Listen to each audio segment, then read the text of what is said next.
They were already seated when I came from the dish pit, hands still damp, apron stiff with lemon and soap. The bar TV on mute was running some channel of faces and captions.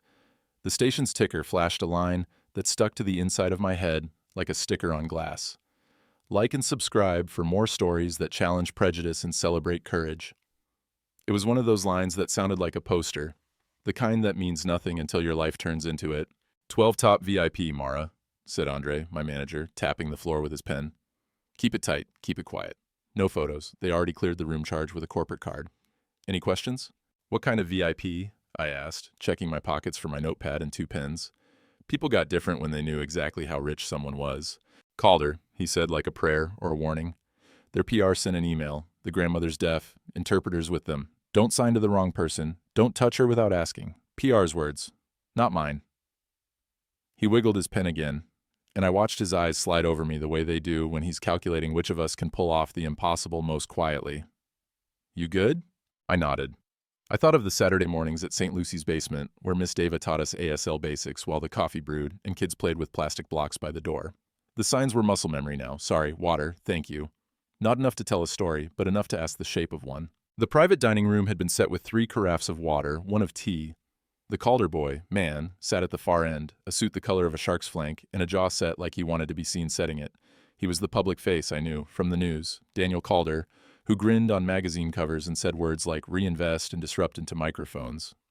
To his right was a woman in a camel blazer who could turn curtains into silence just by standing near them.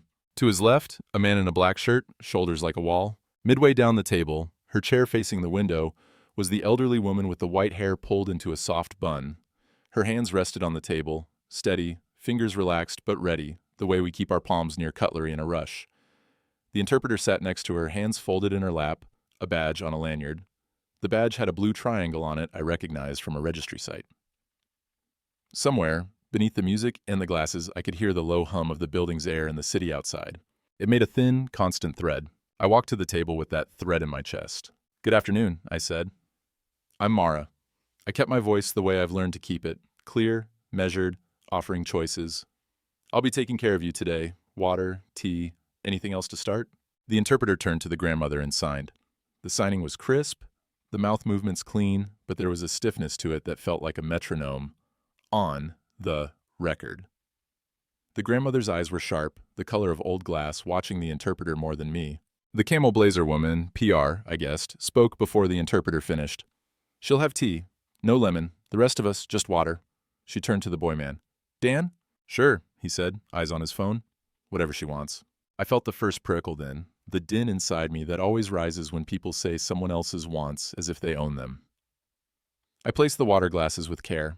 When I set the cup near the grandmother, I met her eyes, took my notepad from my apron and wrote, Would you like anything else to drink? She looked at the page, then at me, then at the interpreter. The interpreter said, She's fine, and her face didn't move. I held the pen above the page and waited. The grandmother moved her right hand slowly, index finger tapping her chin twice, then pointed to the tea. Thank you. I nodded, touched my chest with an open palm. Yours. I kept my body turned slightly toward her so my face was visible. The man with the wall shoulders watched me like I had picked up a steak knife wrong. PR's eyes were knives too, but covered. Specials? The boy man said without looking at me. I gave them the list. The halibut, the farm carrots, the roast chicken with fennel. My script slid around free range and locally sourced, like it always did. The grandmother's hands moved once, a tiny shift as if she were itching to say something, and then thought better of it. We didn't have an interpreter's protocol, not really. According to the report pinned behind the employee sink, a printed PDF someone had taped up after a training, servers should speak to the client, not the interpreter, make sure to face them. According to that same sheet, the client's autonomy is paramount, but the floor is a river and policy is a stone on the far bank.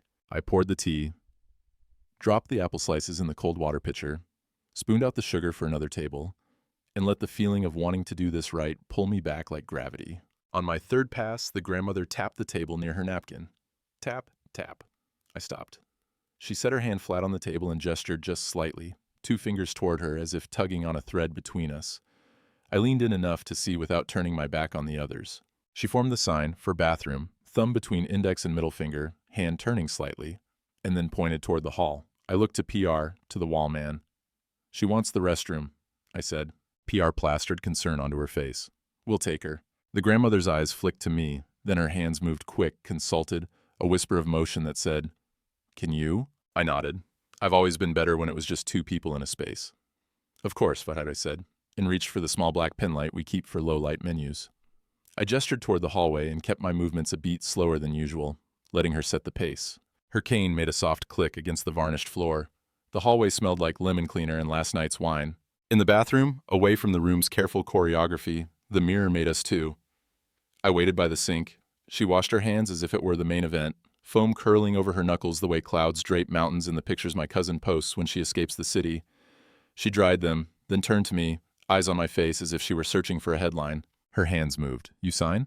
A little, I signed, feeling the old stiffness of the muscles in my forearms loosen, like I was shrugging out of a winter coat. I'm learning. Church. She smiled in a way that moved only her eyes. She signed name, M-A-R-A, I spelled, because my name never had a sign in the rooms I was in. Yours? R-U-T-H, she finger-spelled back. Ruth? I nodded, signed, nice to meet you. Her hands paused, then she signed, help? The word hit me like a caffeinated jolt. I nodded before my brain caught up. How? She looked toward the door, then back at me. Her hands and face made it taut. He thinks I don't know. Papers. They want me to sign. I won't. The echo of PR's careful voice came back, as if the hallway were a well. She'll have tea. No lemon. The way the interpreter had nodded at herself. A rhythm that didn't match. I thought of what Miss Deva said about interpreters. The good ones make themselves invisible without ever disappearing. I signed, today? Ruth's hands moved in a small rectangle, like a picture frame. Monday, court, guardianship, no. She shook her head. She tapped her temple, then the place just above her heart. Understand. I'm not broken. I swallowed, dried my palms on my apron. The headline redrafted itself in my mind as a sentence. According to internal documents filed with the court, no, I didn't know that yet. I only knew this. An elderly woman in a camel-colored world was asking a black waitress in an apron to help keep her own name. I signed, what can I do? She looked at my hands as if they were a map she had walked before, and then put her right hand into the deep side pocket of her cardigan. She pulled out a napkin folded into 8. In the mirror, I saw her eyes, bright, not pleading, focused. She opened the napkin and showed it to me. There, in blunt pencil, were a few lines in a shaky but determined hand. Attorney, Miguel Ortega, 212-591. Do not trust Ivana PR, Tate, security, Whitby, interpreter. Trust anyone who looks me in the eye. I felt the slash of adrenaline. I only get in the middle of service when 3 tables need you at once, and you drop one thing to keep 3 others from breaking. Okay, I said aloud, then realized. Moved my hands. Okay. I held up my phone. Type? She nodded. I entered the attorney's name and number. I had a cousin named Miguel. I saved the contact under a capital M and put my phone back. She tapped the ring finger on her left hand. Paper. It is all ready. She pulled another thing from her cardigan pocket, a small key on a ribbon. The ribbon was the dull mauve of something washed 600 times. She pressed the key into my hand. I didn't close my fingers right away. My brain made a map of its weight. Safe deposit, mailbox, something you can hold up and say this opens. Everything okay? PR's voice came through the bathroom door before the knock. The door was wood, the voice tight. Do you need assistance? Ruth's eyes flicked to the door, then back to me. I slipped the key into my apron pocket, the one with the seam slightly ripped so it took a second to settle. I straightened. Yes, I called, and then lifted my hands for Ruth. Fine. I will walk her back now. Ruth made a tiny sound, not a word, a breath with edges, and nodded. She pointed at me, then signed, Thank you. Back in the room, Ivana, yes, Camel Blazer, smiled as if she had invented courtesy. Everything good? We were just discussing the charity gala. It's exciting. Dan wants to announce a fund. I set Ruth's chair, made sure it faced a little more toward the center. The interpreter adjusted her badge. Her eyes skated over my face and did not land. I recognized it. It's a look people give my friends in uniform too. You are service. You are part of the table, not at it. As I took the entree orders, 1 halibut, 3 roast chickens, 2 steaks, 4 salads, 1 plate of vegetables, just steamed, salt only, for Ruth, decided by someone else. I felt the key against my leg, a reminder in metal. My phone in my back pocket felt heavier with the number inside it. Make sure her vegetables are cut, said Ivana. She has trouble with her knife sometimes. I hesitated a second too long. Ruth's eyes flicked to mine. She held my gaze as if she were telling me a joke and waiting for me to catch it. Her right hand, below the table line, made a small shape, rough edges, shaky. I realized she was laughing without laughing. I smiled in a way that was only for us, just enough. By 3 o'clock, the room was a hum that had deepened. The halibut went out, the steaks went back once because the boy man wanted more color. He meant brown, not pink, and I walked them to the grill with care, the way you carry things you don't own but are somehow responsible for. The PR woman answered 3 calls with her hand over the mouthpiece and spoke in hushed, emphatic bullets. The wall man Tate never sat. He was the kind of present you feel in your neck. I made the call to the attorney at 3:14 in the hallway outside the service elevator with the fan humming overhead and the smell of bleach and dill turning the air faintly sweet and sharp at once. The first 2 rings were so normal it made the adrenaline in my chest feel like I was overreacting. "Miguel Ortega," said a voice. The word Ortega was the same shape in my mouth as the one in my phone. I didn't know how I had expected it to sound. Older, maybe. He sounded young enough to run upstairs without getting winded, but old enough to say things like motion and file without pausing. "Hi," I said. "My name is Mara. I'm a server at Fieldstone. I think your client, Ruth Calder, is here with her family, and she asked me to call you." The words came out steadier than I thought they would. "She handed me your number." There was a breath on the line, like someone leaning forward. "Describe her, please." White hair, bun, blue cardigan, pearl studs, flat shoes. She said guardianship Monday. She made me understand she doesn't want it. She gave me a key. I think it's for something important. I kept my voice low because I had learned early that telling a truth loudly can make it look like a lie. "I represent her on several matters," Ortega said carefully. "I can be there in 20 minutes.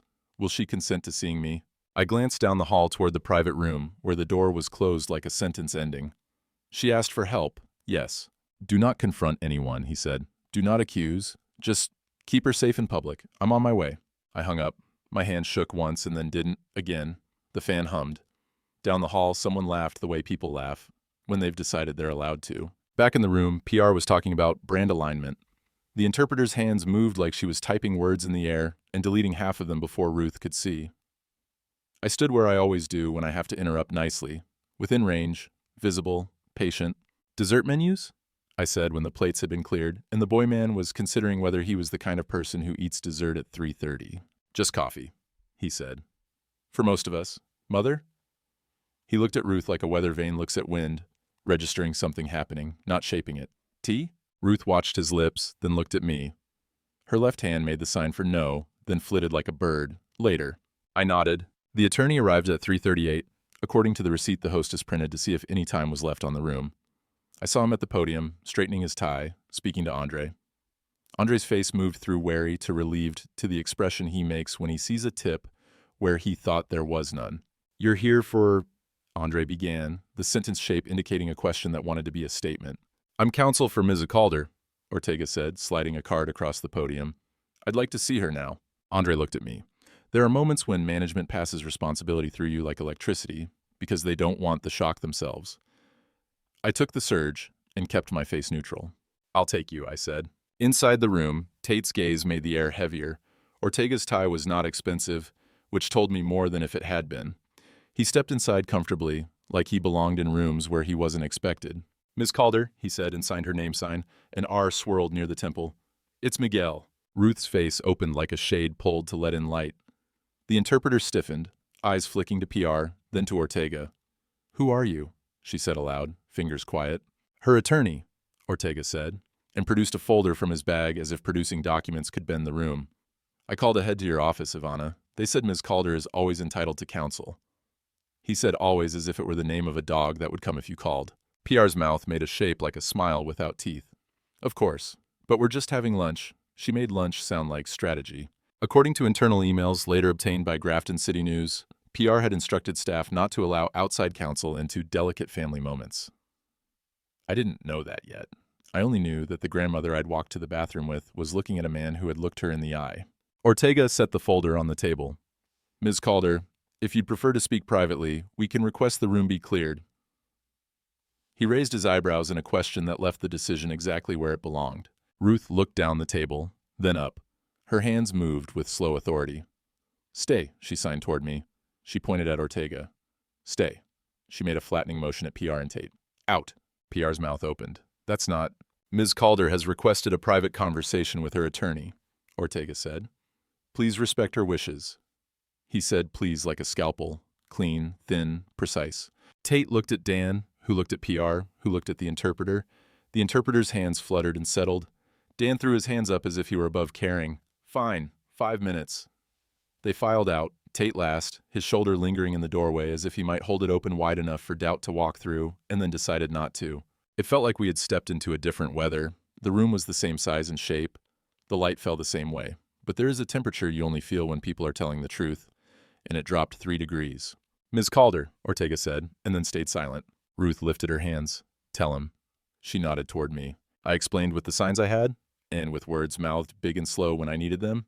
The napkin, the key, the Monday court date. Ortega's eyes registered each fact like a scanner. He took out a legal pad and wrote, quick and small. The words poured like a stream. Existing will, proxies, medical power of attorney, guardianship petition. I filed an objection to the guardianship petition last week, he said, speaking and signing. But the court date, Monday.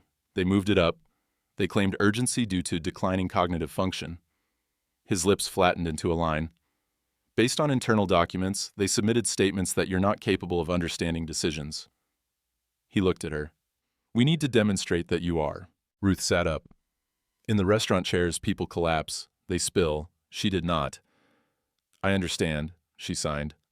I understand more than they think. She tapped her chest. I built what they eat. She described, with economical movements, she had been a bookkeeper, a planner, the person who saw where the mills were placed and where the money went when it left them. She had loved ships and numbers, and the way people's faces changed when they were listened to. They're trying to get me to sign document, she signed. Her fingers moved in a shape like an envelope. Sign. Then they control everything. They say it's for my safety. She made a flat hand over her heart, a soft mockery of the word safe. Ortega nodded. Do you have documents in a safe deposit box? He pointed to the key by my leg, as if he could see through fabric. Ruth's right eyebrow lifted. Yes. She spelled Citybbank, then 43rd Street. The box had her letters, her first will, the copy of a trust. She had left detailed instructions for funds designated for workers, the people whose hands made everything look effortless.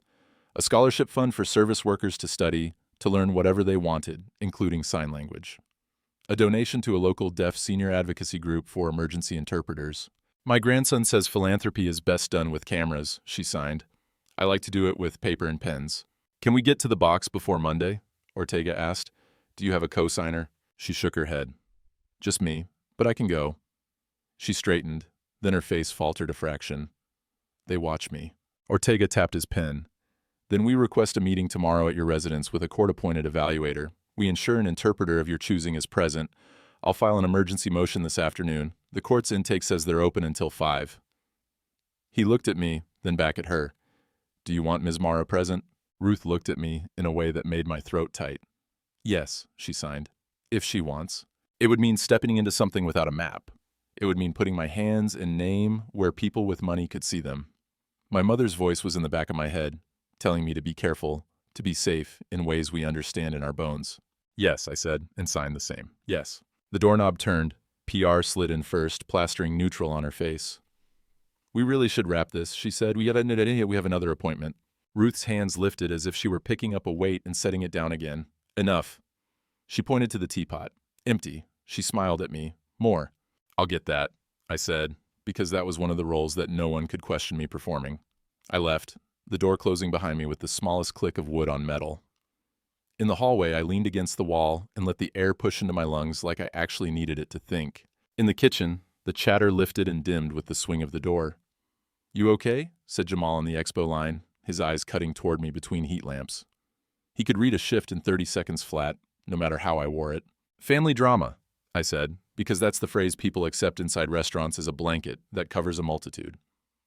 Do we have butter cake left? Cake? He smiled. For you, always. He slid the plate to me with the precision of someone who had learned to move fast without anger. Back in the room, I set the cake near Ruth, not like a dessert, but like an offering. PR's lips were already parting to say she shouldn't. Ruth lifted her palm. Stop. She picked up her fork and cut a small square with the ease she'd been denied earlier in someone else's sentence. When she tasted it, A piece of enjoyment passed over her face so clean it felt like a promise. The check came. The card went into the folder. The signed receipt came back with a tip that could either be considered generous or insulting, depending on whether you saw the decimal. I saw the decimal. The numbers told their own story. "Lovely service," PR said, and her tone anchored the words to a floor where they didn't move. "Thank you," I said. I met Ruth's eyes, signed, "See you soon." She signed back, "Tomorrow." She made the sign for time near her wrist, then 10, hands touching, fingers splayed, 10. Ortega nodded from the doorway, almost invisible now, as if he knew how to vanish in the way that was safest for everyone in the room. When they left, the silence they dragged behind them was like a fabric you could touch. I cleared the plates, in the ritual way that tells your body you did what you could, and now you keep going. Andre slid beside me, his voice pitched casual enough to float. "Everything," he said, and let it taper. "Good," I said. And then because something had to be true somewhere, I said, "They tipped okay." He smirked. "Called her okay?" "Okay," I said again, and the word felt like an egg balanced on a spoon. At home, the evening light made the peeling paint on the hallway lip look like something an artist might consider tender instead of tired. My mom was at the table, her hair wrapped in a scarf the color of plums, bills spread around like a deck being cut. I kissed her cheek, the scent of her lotion a place I could lean into without falling. "You're late?" she said, not accusing, just naming. "VIP," I said. She rolled her eyes with the kind of humor that feeds you. Must be nice to have the kind of money that makes you an object. I told her enough to make the shape of my day, not enough to bend it back into itself. She listened the way she always did, the way she had taught me. You give your eyes, you give your face, you keep your judgment until your words won't do damage. "Be careful," she said, and then her face shifted. "I know I don't have to say it, but I'm your mother." "I know," I said, and I sat long enough for us to let quiet sit with us like a person. In the morning, I wore a shirt without stains, the navy one with 3 buttons that made me feel like I could walk into rooms and not be assigned a corner. The air had that bright, brittle quality the city sometimes has after rain, like someone had polished everything with a cloth. I arrived at Ruth's building at 9:45 and kept my breath even on purpose. The lobby was marble because that is what money thinks is neutral. Tate was there, talking quietly to the concierge, who was trying to look like a person. When he saw me, his face moved into recognition with suspicion sitting behind it like a shadow. "Can I help you?" he said, as if he hoped the answer was no. "I'm here for Ms. Calder," I said, with her attorney. "Who are you?" His eyes did a quick up-down like a scan that stripped off my skin and looked for a uniform beneath it. I pointed to the elevator where Ortega was stepping out, phone in hand, a woman beside him in a gray suit with a folder pressed to her chest like a shield. "We have an appointment," Ortega said, holding up the email printout without looking like he was pleading with paper. "Court evaluator," said the woman in gray. She handed Tate her card. He looked at it as if it might explode into letters that spelled, "I will not be controlled by you." "We're here to assess Ms. Calder's capacity to make decisions regarding her personal and financial affairs." She said it like a sentence built in a factory. Then she softened. "I've read a great deal of her file," she added, like a person. According to the later news piece, witnesses stated that Tate made 3 calls in the space of 2 minutes. One to PR, one to Dan's assistant, one to someone named Whitby. In the lobby, all I saw was his jaw move when he chewed on what he couldn't swallow. He stepped aside. "Elevator's there," he said. On 15, the air smelled like lilies and something lemon and sweet. The door to 1501 opened before Ortega could knock. Ruth stood there in her cardigan, hair neat, lipstick like someone had traced dignity on her face. Behind her, a woman in her 50s hovered, hands anxious near her waist. "I'm her aide," she said when Ortega looked her way.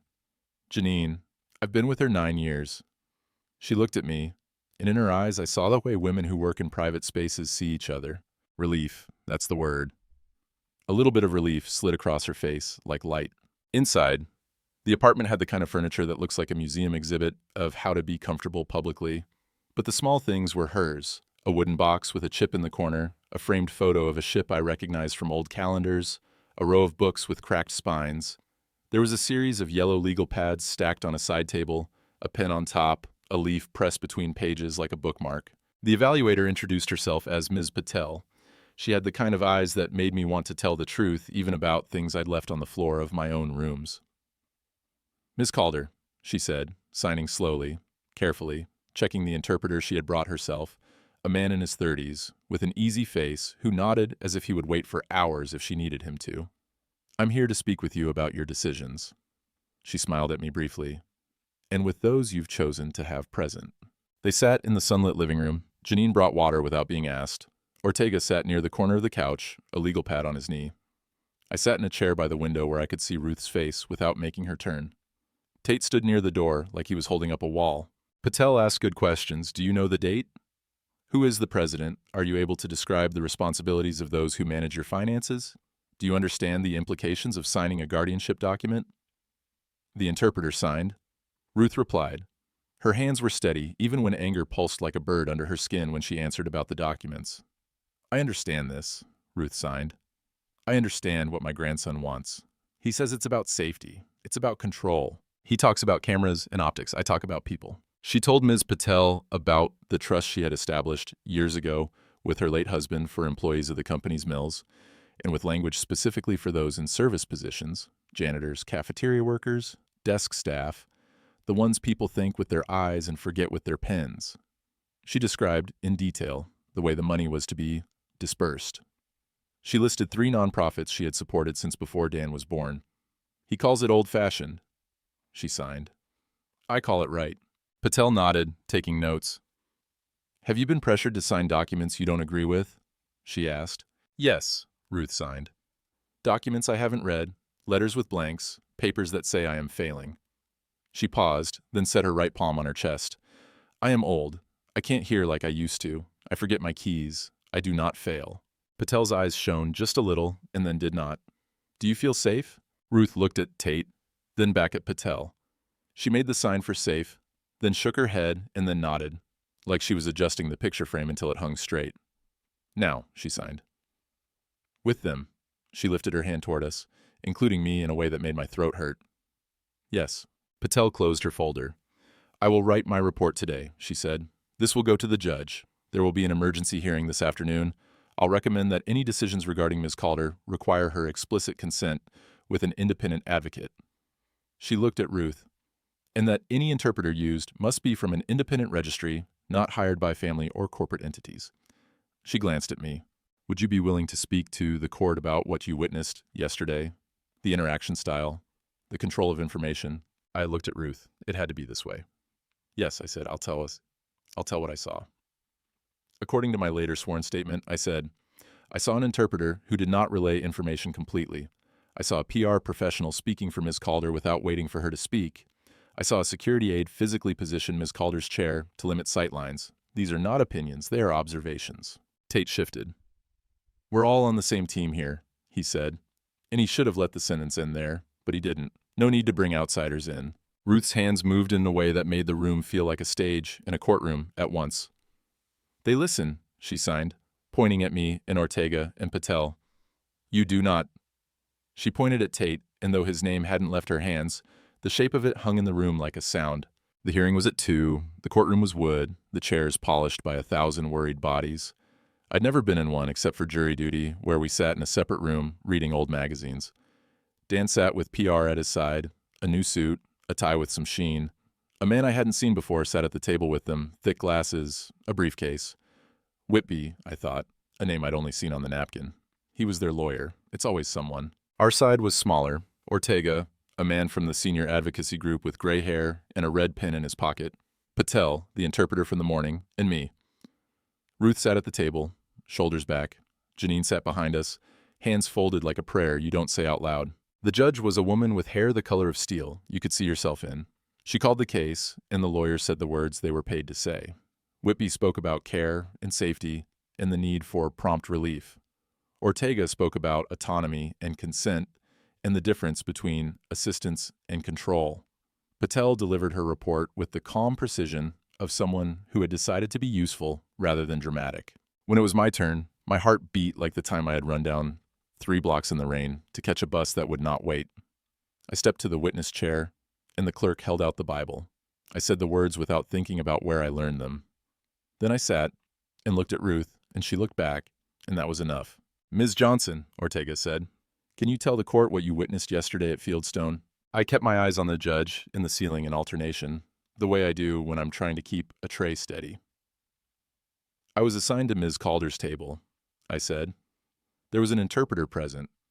I noticed that when I addressed Ms. Calder directly, The interpreter would sometimes answer before interpreting.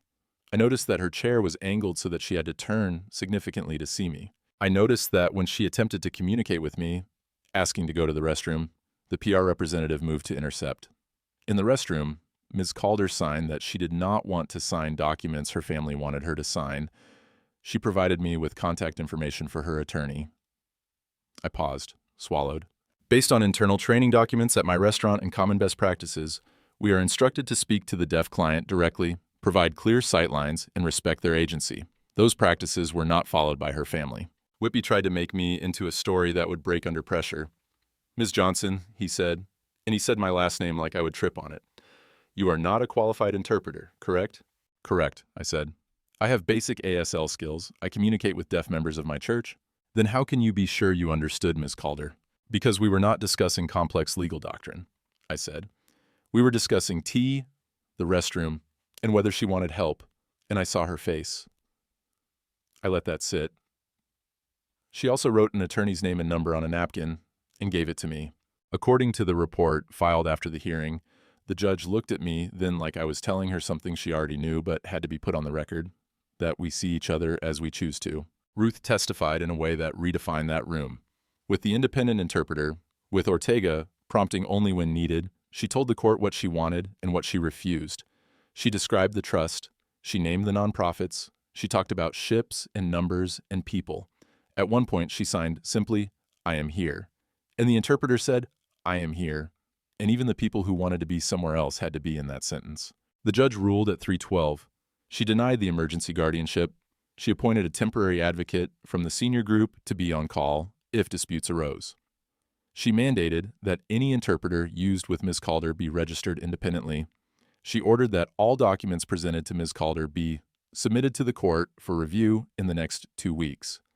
She set a review date and then looked at Dan the way my mother looks at me when I'm pretending I didn't break the thing I broke.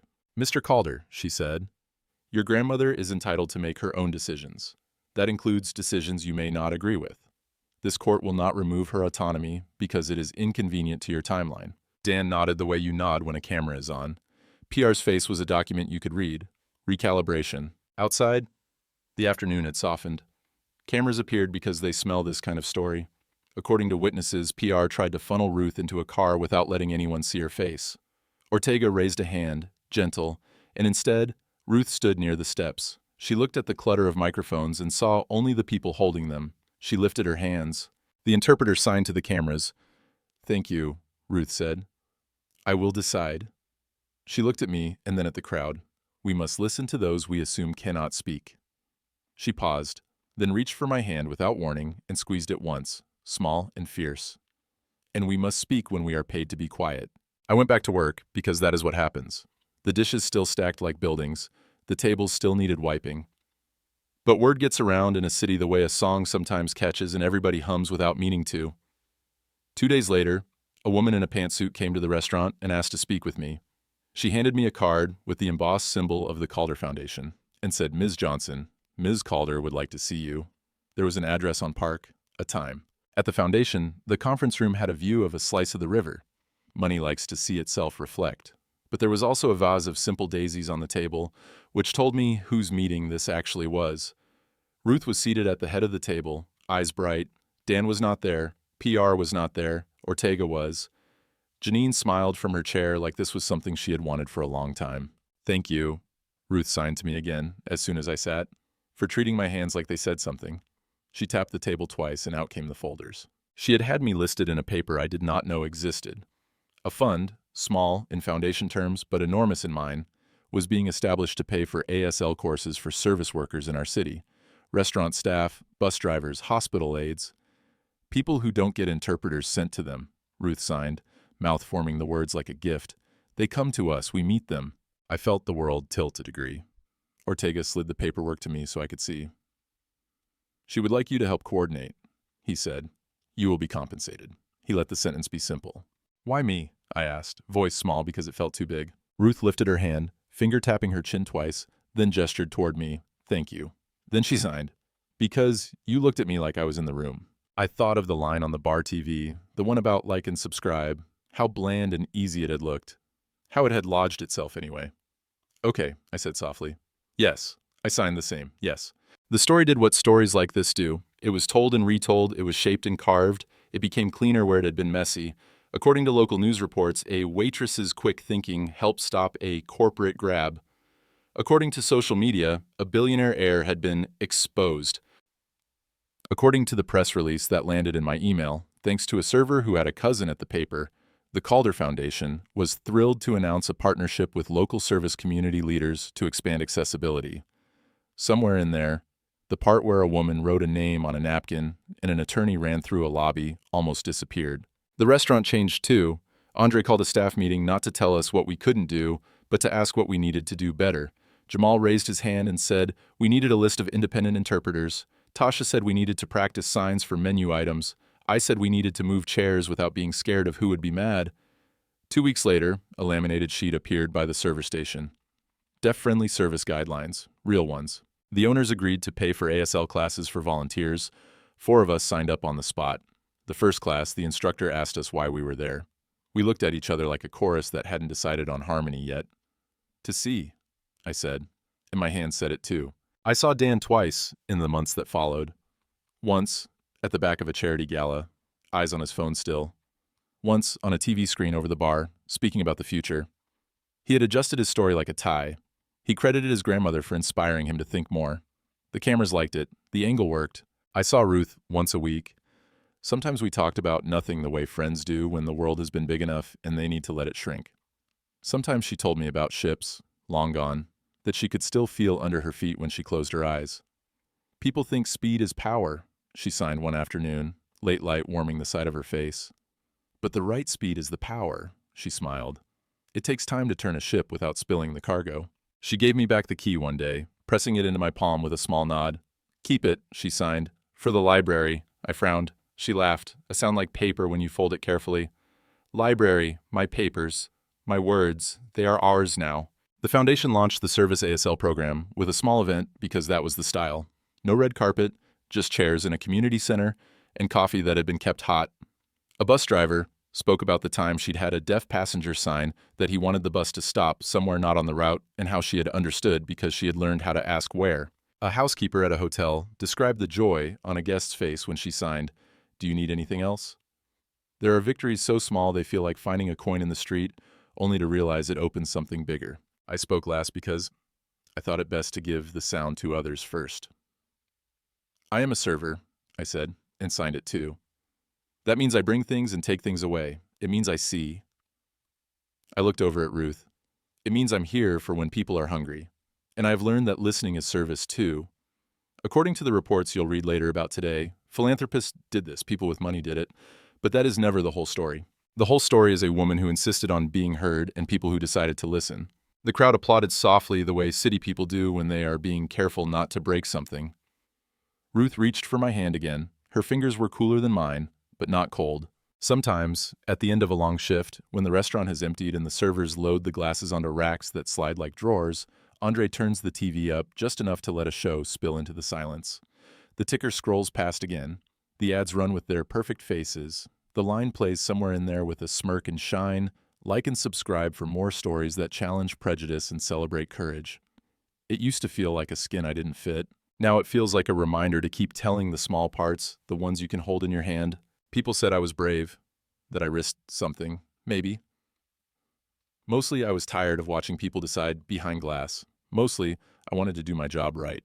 Make sure the person in front of me had what they needed, and the time to set down what they didn't.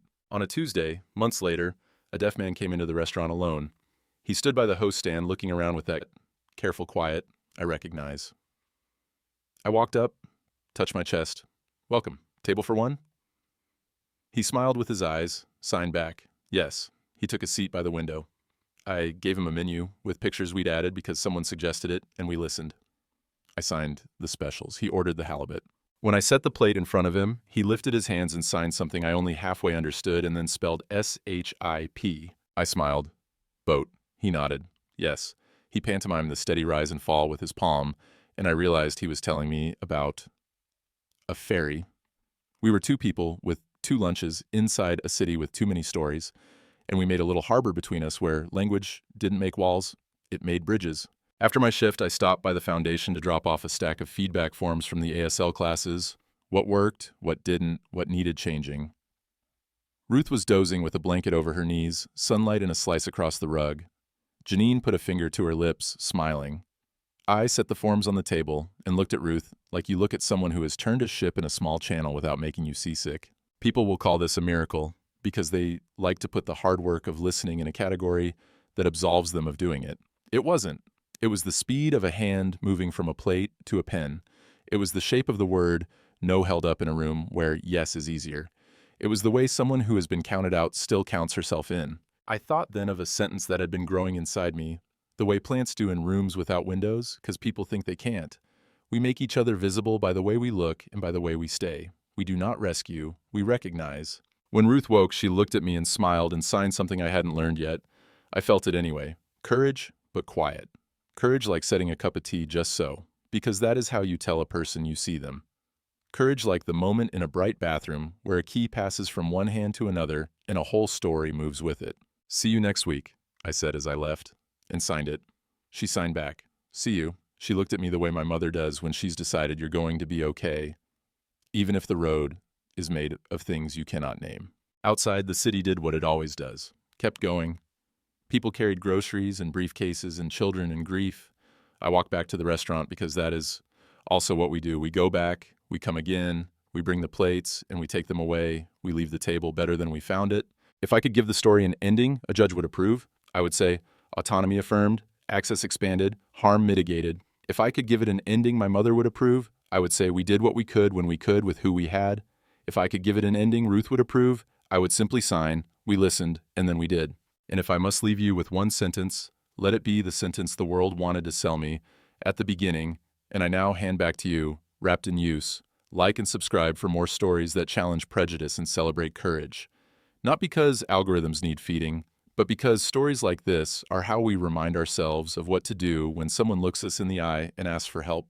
We do not turn away. We don't narrate them as miracles. We do the work. We stay in the room.